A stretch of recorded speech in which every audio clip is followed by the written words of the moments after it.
The wind never stopped in Dry Creek. It howled across the plains like a restless spirit, carrying with it the dry taste of dust and the faint rattle of scrub against hard-packed earth. Martha Caldwell sat on the edge of her porch, the boards creaking under her weight, and stared across the barren horizon. The land her husband had claimed with such stubborn pride looked no different now than it had the day they drove their wagon westward, flat, dry, unforgiving.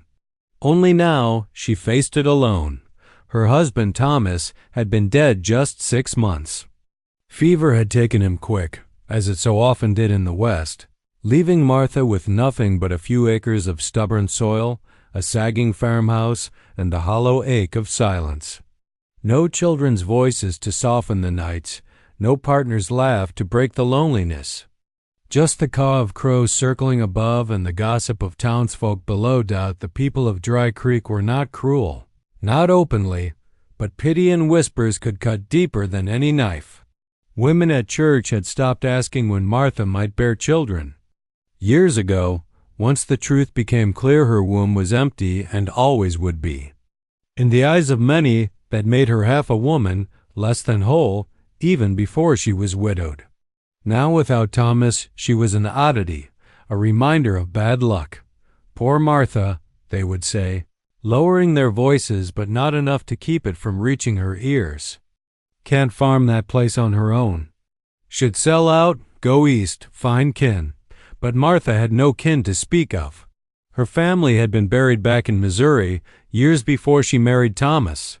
The farm was all she had left of him, and she could not let go of it. Yet each morning, when she rose to hitch the mule and turn the dry soil, her body felt smaller against the vast loneliness. What she lacked most wasn't food or help with chores, though those things were scarce. It was the absence of laughter. A house without laughter is a coffin with windows, and hers was growing colder by the day. She found herself lingering by the schoolyard fence on trips to town, watching the children run and holler, their cheeks flushed with life, she imagined. What it might have been like to have her own Thomas's strong chin, her dark hair, a child's hand in hers when the days grew long. That dream had been denied her, and the emptiness of it gnawed at her bones. The truth, though Martha never spoke it aloud, was simple. She was lonely enough to take any chance, however desperate, to fill that void. The land itself seemed to press down on her with its silence. Nights were the worst. Coyotes howled from the hills, and the wind made the shutters clap like ghostly hands. She sometimes lit the lamp in Thomas's old chair, pretending his shadow was there, just so the house didn't seem so hollow. She prayed harder than she ever had before for something, anything, to give her life meaning again. It was during one such prayer, whispered into the stillness, that she admitted her longing.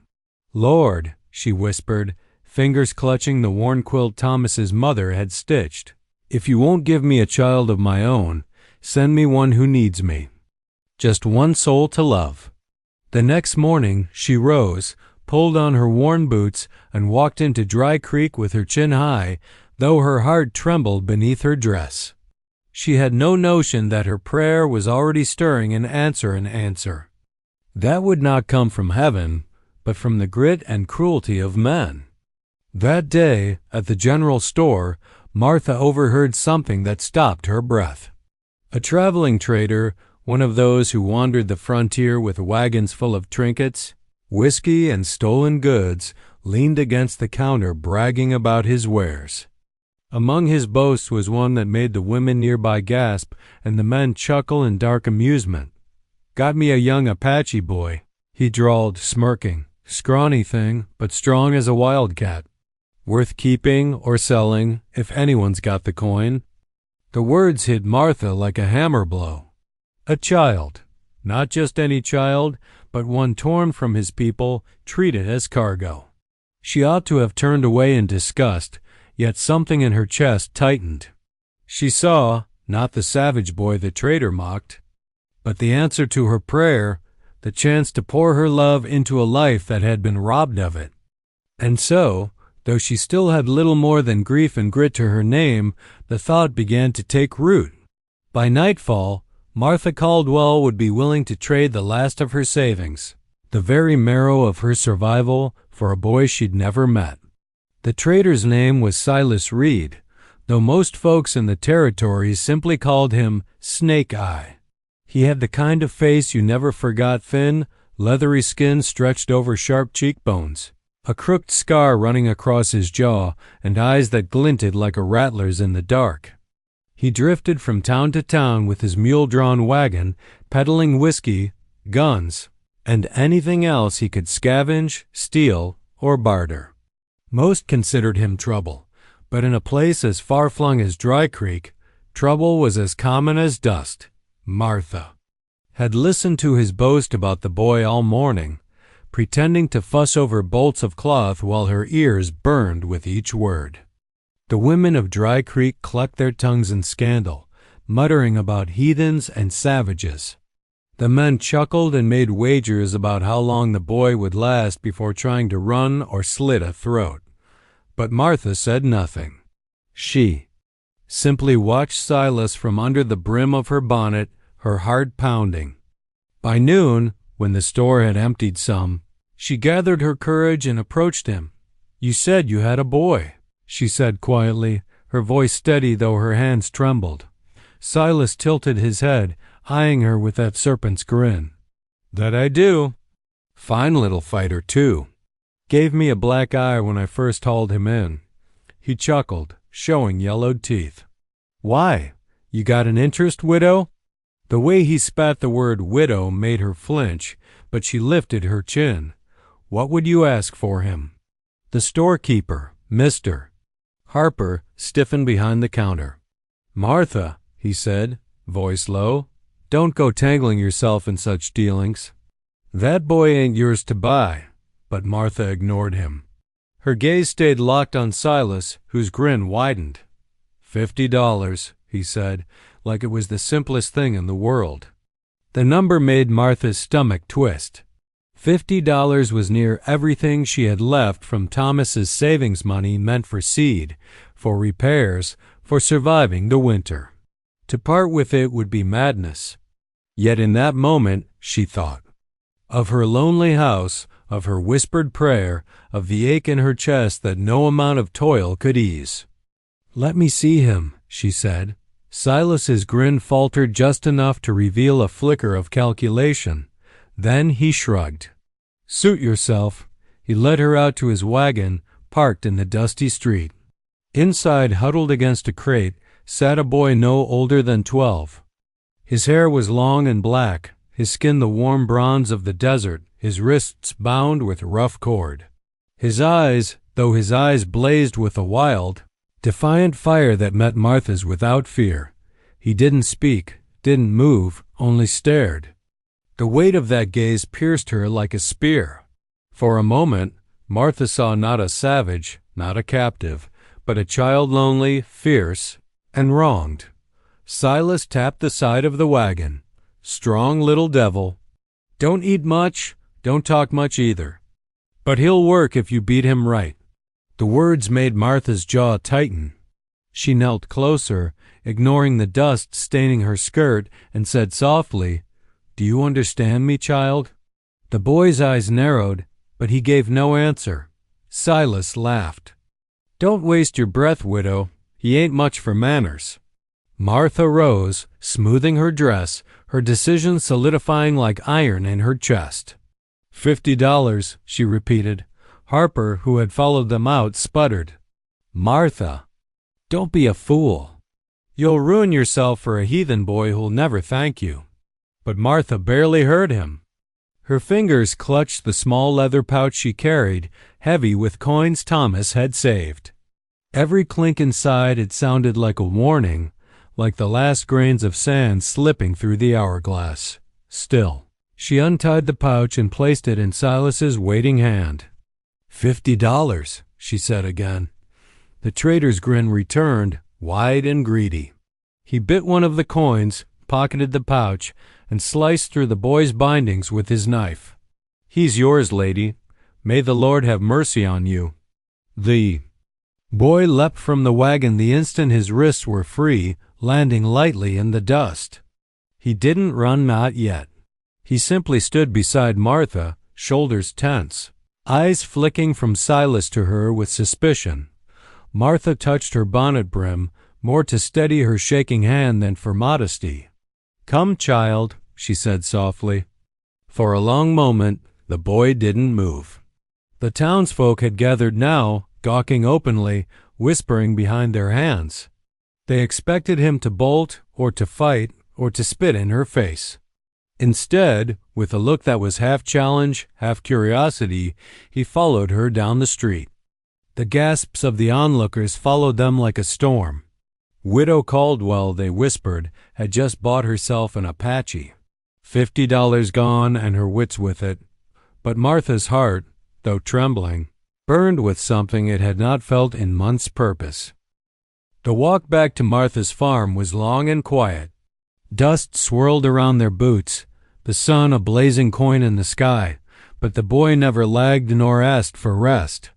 He followed, silent as a shadow, every step deliberate, his dark eyes scanning the land as though measuring escape routes. Martha kept glancing back, half expecting him to vanish into the mesquite, but he stayed. Watchful and unreadable dot when they reached the farmhouse, he stopped at the edge of the yard.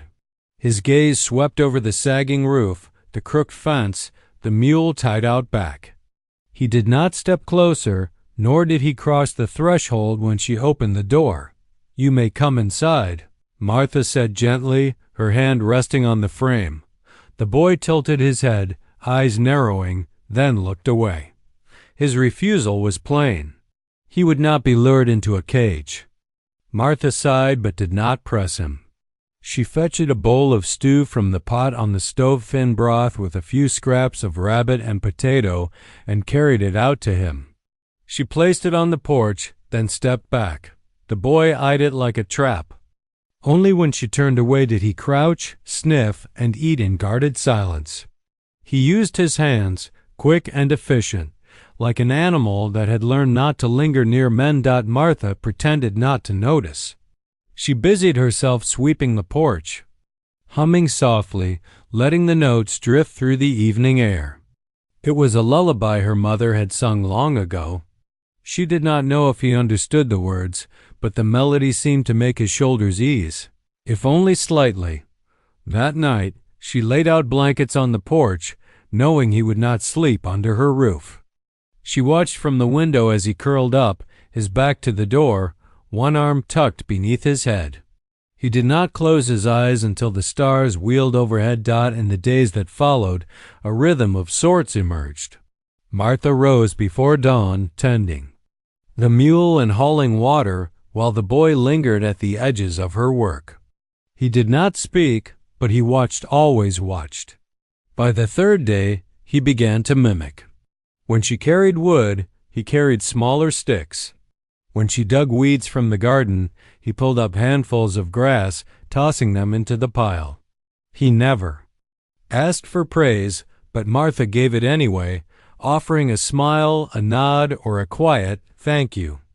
Still, he resisted her attempts to draw closer. He would not eat with her, only after she stepped away. He would not sit in the house, only on the porch or under the cottonwood tree.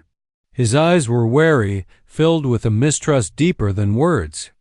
The townsfolk were less patient. Word had spread fast that Widow Caldwell had squandered $50 on an Apache boy. Whenever she went to town for flour or mail, she felt their stares burning holes in her back. "Reckless," muttered Mrs. Evans, shaking her head. "Mark my words," said a rancher at the saloon, "that boy'll slit her throat before winter."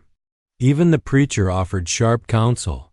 "Charity is one thing, Martha," he said after Sunday service, "but harboring an enemy of decent folk is quite another. You'd be wise to hand him over before sin festers under your roof." Martha said nothing in reply. She only gathered her bonnet strings and walked home, her jaw set tight. One afternoon, while hanging laundry, she tried again to bridge the silence. "Do you have a name?" she asked softly. The boy froze, a wet shirt clutched in his hands. His lips parted, then closed again. For a heartbeat, she thought he would remain mute. But then, so quiet she barely heard, he spoke one word. "Chayton?" Martha's breath caught. It was the first sound he'd made since she brought him home, and the weight of it felt like a gift. She repeated it carefully, tasting the unfamiliar syllables. "Chayton." His eyes flicked to hers, wary but searching. Then he turned away, retreating back to silence. Still, Martha smiled as she pegged the last sheet to the line. A name was more than a word. A name was a bridge. That night, when she laid her own head down, the loneliness did not gnaw quite so sharply. For the first time in many months, she felt the stirrings of something fragile but real, a thread tying her life to another's. She did not know yet that Chayton's mistrust would not yield easily, nor that her decision to claim him would soon draw dangers far greater than gossip. But as the crickets sang in the fields and the wind rustled the cottonwood leaves, Martha whispered his name into the dark. Chayton. And in that whisper lay the seed of a bond neither law nor hatred could break. The first weeks with Chayton were like walking a tightrope stretched across a canyon. Martha rose each day with determination, but by sundown her patience was worn thin, scraped raw by the boy's stubborn defiance. He was no passive child, grateful for rescue. He was wild, mistrustful, and at times downright dangerous. Chayton refused her food more often than he ate it. When Martha placed a plate at the table, he would stand in the doorway, arms crossed, glaring. Only after she turned her back would he creep in and snatch bread or scraps, scurrying outside to eat alone. She tried coaxing him, even bowing her head in prayer before meals, hoping he might join, but he sat silent, eyes hard as flint. He also fought her rules with quiet rebellion. When she asked him to haul water, he would spill half the bucket on the ground as if by accident. When she told him to stay within sight, he vanished for hours into the brush, returning with burrs in his hair and dust streaking his face. Once she found him high in the cottonwood tree, arms folded, as if daring her to climb after him. Martha's temper, usually steady as stone, began to fray. "Lord above," she muttered one evening, slamming the washboard into the tub. "What am I to do with this boy?" The townsfolk did not help matters. Each trip to Dry Creek was a gauntlet of stares and snide remarks. Women clutched their children. Closer when Chayton passed, men spat tobacco juice in the dust behind him, and children whispered cruel names. Savage, snake blood, widow's curse. Once, a rancher's son hurled a rock that struck Chayton's shoulder. The boy whirled, eyes blazing, and Martha saw the raw fury of a cornered wolf. Before he could strike back, she caught his arm, holding him with all her strength. "No," she whispered fiercely.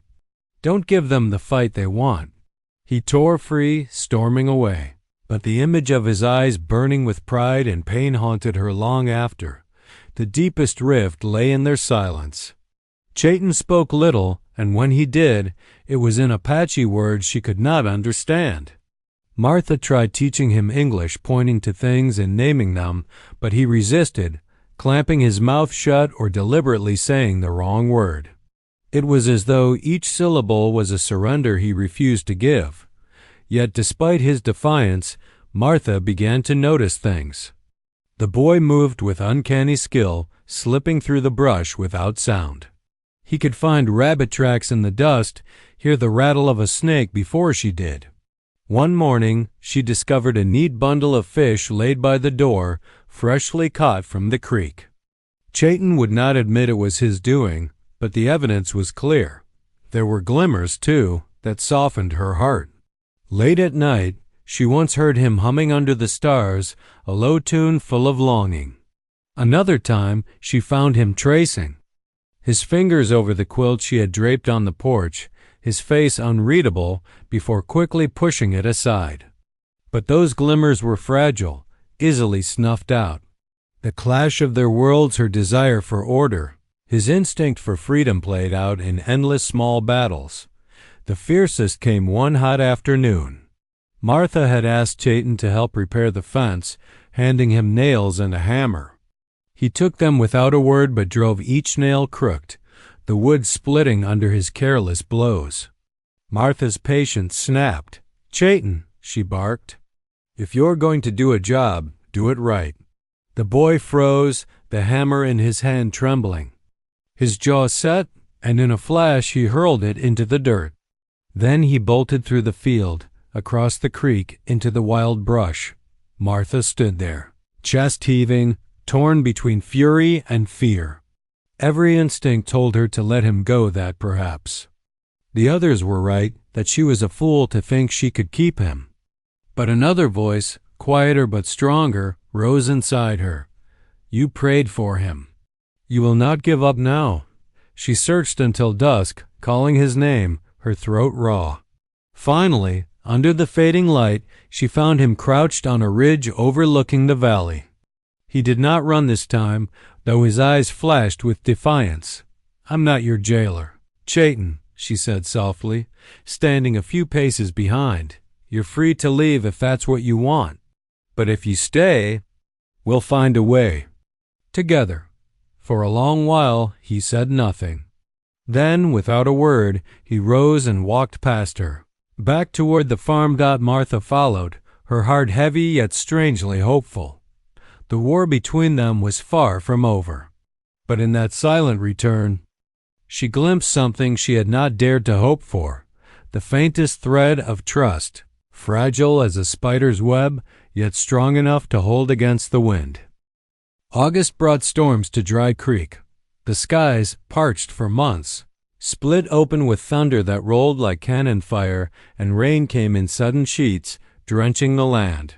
The storms were fierce but brief, leaving behind the heavy scent of wet earth and a world alive with rattling leaves and the hiss of swollen creeks. One such storm struck at dusk, catching Martha and Chayton unprepared. The wind howled through the farmstead, ripping laundry from the line and rattling the shutters. Like bones. Martha hurried to secure the windows when she heard it, the unmistakable dry buzz of a rattlesnake. Close and angry, she turned, heart leaping, and saw the snake coiled on the porch where she had left a basket of beans. Its scales shimmered in the lamplight, its tongue flicking in and out, ready to strike. And just steps away stood Chayton, frozen, the basket of beans still in his hand. "Don't move," Martha cried, her voice sharp as a whip crack. She looked around wildly for a hoe or a stick, anything, but the storm had scattered tools and buckets across the yard. She lunged toward the door, but before she could reach him, Chayton moved Dot in one swift motion. He dropped the basket and stamped his boot down behind the snake's head, pinning it. The creature writhed and hissed, striking blindly, but Chayton's hand was already reaching for the hatchet propped by the woodpile. With a single clean stroke, he severed the rattler's head. The silence after was deafening. The storm raged, but all Martha could hear was the rush of her own breath.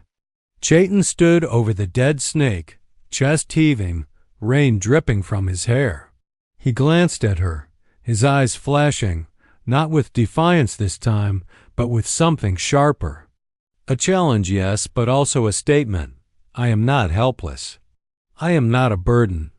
Martha's hands trembled as she stepped forward. "You saved me," she whispered. Chay did not answer. But he did not look away. That night when the storm worsened, she found him shivering under the porch blanket, soaked through from the rain. Without thinking, she beckoned him inside. "You'll catch your death out there," she said, her tone softer than it had ever been. To her surprise, he followed.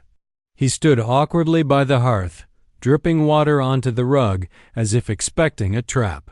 Martha lit the fire high, coaxing warmth into the room. She fetched a towel, but when she held it out, he hesitated before snatching it from her hand, drying his hair in silence. Later, when he lay curled on the floor near the hearth, Martha brought a cup of broth. He eyed it warily, but exhaustion overcame suspicion. He drank, slow at first, then with growing hunger. When the fever came, sweat beading his brow, his body trembling under the quilt, Martha did not leave his side. She laid cool cloths on his forehead, spooned water to his lips, and whispered prayers through the night. At one point, he stirred, eyes half-lidded, and murmured words she did not understand, Apache, soft and pleading. But she recognized the sound of a child calling for his mother. Her throat tightened, and without thinking, she took his hand. "I'm here," she said. "Rest now. You're not alone." When dawn came, his fever broke. He opened his eyes to find Martha slumped in the chair beside him, head resting on her folded arms. For the first time since she had bought him from the trader, Chayton looked at her not with suspicion, but with something closer to curiosity. He said nothing, but when she stirred and smiled, he did not turn away. That evening, when the storm had passed and the land steamed under the sun, Martha set about cooking. She sang softly as she stirred the pot, the same lullaby she had hummed before. To her astonishment, Chayton joined her at the table, not standing in the doorway, not waiting for her to leave, but sitting across from her.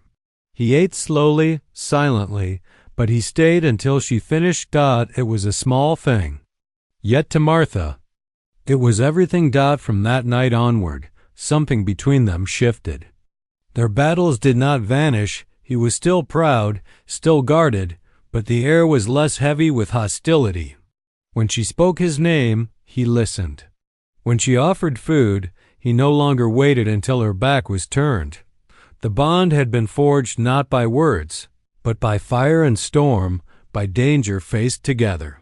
For the first time, Martha dared to believe that the boy was not just surviving under her roof, but just beginning to belong. By September, Martha and Chayton had fallen into something that resembled a rhythm.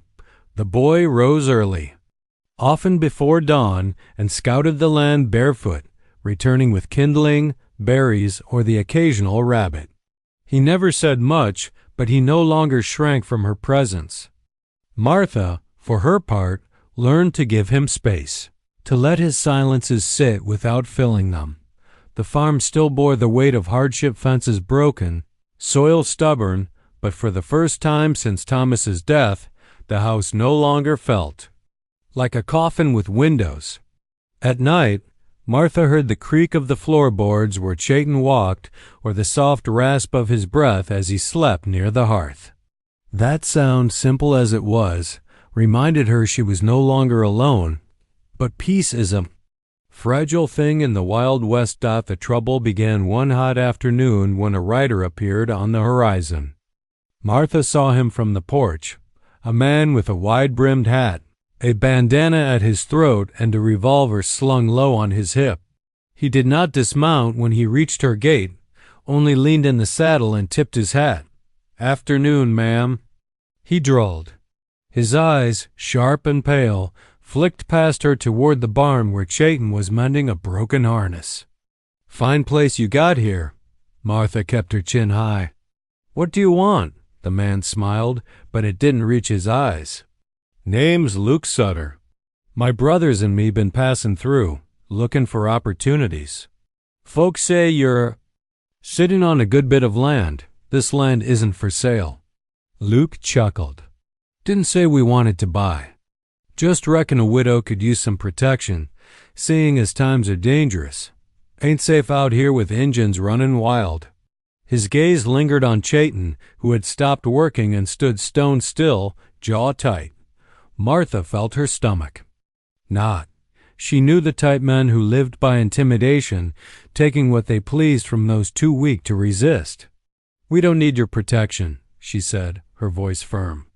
"Move along." Luke's grin turned cold. "Suit yourself. But don't be surprised if trouble finds its way here."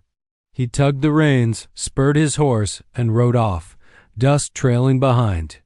That night, Martha lay awake, listening to the wind batter the shutters. She remembered the stories she'd heard in town, the Sutter gang, 4 brothers who robbed stages and burned homesteads. Lawmen never caught them. Folks whispered they moved like ghosts. Chayton seemed to sense her unease. He sat by the fire, sharpening the small hatchet he always kept near. His dark eyes met hers briefly before returning to the blade. He said nothing, but the steady scrape of stone against metal was answer enough. 2 days later, the Sutters returned. This time, there were 3 of them, swaggering into the yard with rifles slung casual across their shoulders. Luke tipped his hat again, mockingly polite. "Thought I'd come back, ma'am. Give you another chance to reconsider. Protection. Don't come cheap, but it sure beats the alternative." Martha stood on the porch, her shotgun resting against the wall behind her. Her hands itched to grab it, but she forced her voice calm. "I told you once, this farm is mine. You'll get nothing here." Luke's grin widened, but his eyes stayed hard. "Shame. We'll be back. Maybe when the boy ain't around to help." Chayton stepped forward then, placing himself between Martha and the outlaws. His stance was small compared to their broad frames, but it was steady, unflinching. The Sutters laughed at the sight. "Got yourself a pet Apache, huh?" One sneered. "Careful, ma'am. They bite." Rage flared in Martha's chest, but before she could speak, Luke raised a hand, silencing his brother. "Easy, no need for harsh words." His pale eyes pinned Martha. "We'll be back soon enough. Think about our offer." They left as casually as they had come, their laughter echoing long after the dust settled. When they were gone, Martha sagged against the porch rail, her heart pounding. Chayton remained at her side, silent, but his jaw was clenched so tight. The muscles trembled. "They'll be back," she whispered. He nodded once. From that night onward, the farm no longer felt like refuge. Every creak of the barn, every shadow on the horizon, carried the threat of the Sutters. Martha slept with the shotgun by her bed, and Chayton began setting small snares and alarm strings tied with tin cans, sharpened stakes hidden near the fence. His skills, once a source of mistrust, became their lifeline. The storm of violence was gathering, and both of them knew it. What neither yet realized was how fiercely they would need each other when it finally broke. The Sutters came at night. Martha woke to the low whinny of the mule and the faint clatter of tin cans outside. Her heart lurched Chayton's alarms. She slipped from her bed, clutching the shotgun, and crept to the window. Moonlight spilled across the yard, silvering the dry grass, and there they were, 3 riders, their shapes hulking shadows against the pale sky. Luke Sutter swung down from his horse, rifle in hand. His brothers followed, moving with the easy confidence of men who had terrorized too many homes to count. They weren't in a hurry. They thought their prey was already beaten. Martha's pulse hammered in her ears. She glanced toward the hearth where Chayton lay. But the boy was gone. For a heartbeat, panic gripped her. Had he fled? Then she saw it, a flicker of movement near the barn. A shadow slipping low to the ground, swift and silent as smoke. Chay ton. The Sutters crept toward the porch, their boots crunching softly on the dirt. Luke raised a hand, signaling his brothers. One circled wide toward the barn. Another moved toward the side of the house. Luke himself strode straight for the door. Martha lifted the shotgun, breath shallow, ready to fire through the window. But before she could, a piercing cry split the night, a hawk's scream, sharp and wild. The outlaw by the barn spun just as a rope snapped tight around his legs. He crashed to the ground with a curse, struggling against the snare Chayton had hidden days before. In the same instant, the second brother yelped as he stumbled into a pit lined with sharpened stakes. His leg was cut, his rifle clattering from his hands. Chaos erupted. Luke shouted orders, his pale eyes scanning wildly. That was when Chayton struck. The boy burst from the shadows, hatchet in hand, and lunged at the man tangled near the barn. His swing was precise, honed by instinct would met rifle with a crack, splintering the outlaw's weapon in two. The man roared, swinging wildly, but Chayton darted back. Quick as a coyote, Martha stepped onto the porch then, leveling her shotgun at Luke. "That's far enough," she called, her voice stronger than she felt. Luke froze, his grin gone. For the first time, she saw surprise flash across his face. He had expected an easy mark, a frightened widow. Instead, he found a woman with fire in her eyes and a boy who fought like the land itself had trained him. But Luke was no coward. He swung his rifle toward Martha. "You'll regret this, ma'am." The gunshot split the night, echoing across the plains. Luke staggered as buckshot tore into his shoulder, his rifle spinning into the dirt. He cursed, clutching the wound, but Martha was already reloading with steady hands. Meanwhile, Chayton was everywhere at once. He darted past the pit, where the second outlaw clawed at his bleeding leg and hurled a stone that cracked against the man's temple. The outlaw slumped, dazed. Then Chayton whirled toward the first brother, still tangled in the snare, and kicked his weapon away before the man could free himself. It all happened so fast Martha could barely follow. The boy she had once feared would run from every challenge was fighting three grown men, using nothing but wit, speed, and the land itself. Luke, pale with fury, staggered back toward his horse. "This ain't over." He spat, blood dripping through his fingers. He whistled sharp, and his brothers scrambled to follow. One limped, the other crawled, but they managed to mount up and retreat into the night, vanishing into the horizon like shadows chased by the moon.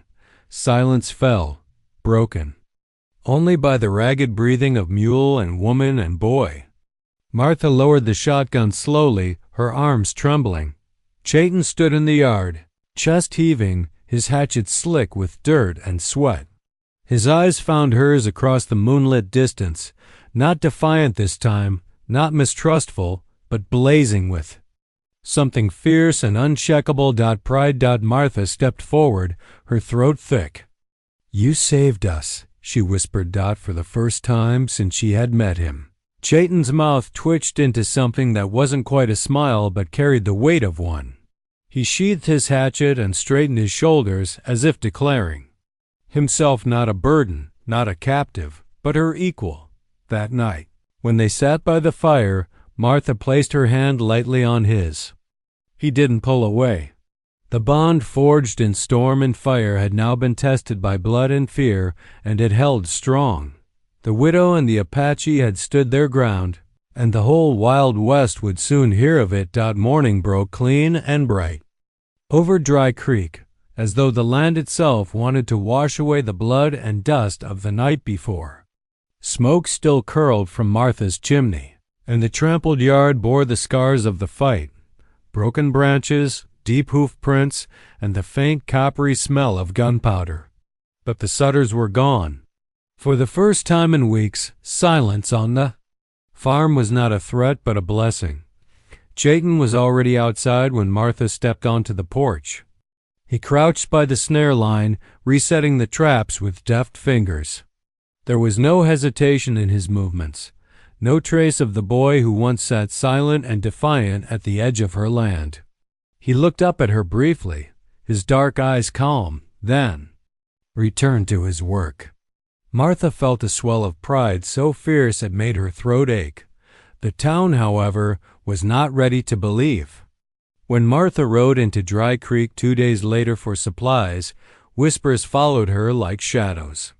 Men paused in front of the saloon, tipping hats stiffly. Women gathered in knots outside the general store, their eyes darting to Chayton, who walked beside her carrying a sack of flour.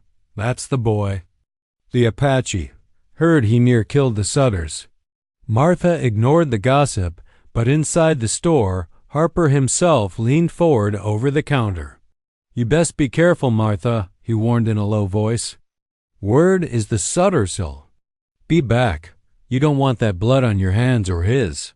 He jerked his chin toward Chayton. Martha met his gaze squarely. "That boy saved my life. He's not my shame, Mr. Harper. He's my son." The words hung in the air like a hammer. Blow. Chayton's head jerked up, surprise flashing across his face. For a moment, he stood still as stone. Then, slowly, he lifted the sack higher on his shoulder and walked out the door. His spine straight. It didn't take long for the story to spread beyond. Dry Creek. Travelers carried it from town to town, a widow Caldwell and a young Apache. Boy had stood against the Sutter gang and sent them riding off, tails tucked. Some accounts grew taller with each telling. Martha was said to have shot 3 men dead. Chayton to have fought with nothing but a knife and his bare hands. Truth twisted into legend, but the heart of it remained. The widow who had once been pitied as childless, helpless, was now spoken of with respect. Farmers tipped their hats when she passed. Children whispered her name in awe. Even the preacher, who had once warned her against harboring sin, now shook her hand gravely. Though his eyes still flickered with unease when they lingered on Chayton, but Martha cared little for their shifting tongues.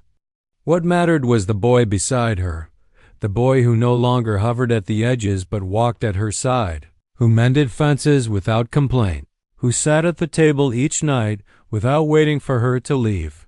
One evening, as the sun dipped low and painted the sky in fire, Martha found Chayton standing on the ridge above the farm, staring at the horizon.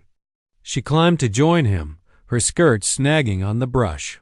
For a long time they stood in silence, the wind tugging at their clothes. "Do you miss them?" she asked softly. "Your people?" Chayton's jaw tightened. He did not look at her. But after a long pause, he nodded once. Martha placed her hand lightly on his shoulder. "I can't give you back what was taken, but I can promise you this. You'll never face this world alone again." For a moment he stood rigid. Then, almost imperceptibly, he leaned into her touch. It was not surrender. It was trust. By winter, the legend of the widow and the Apache had spread across the territory. Some told it as a warning, others as inspiration. But for Martha Caldwell, it was not a tale of fear or fame. It was the story of a prayer answered in the most unlikely way, not by heaven's mercy, but by the fierce bond of 2 souls the world had tried to cast aside. In the Wild West, where families were torn apart by fever, bullets, and prejudice, they forged their own. And as the years would pass, folks would learn to call them not widow and orphan, not white and Apache, but mother and son.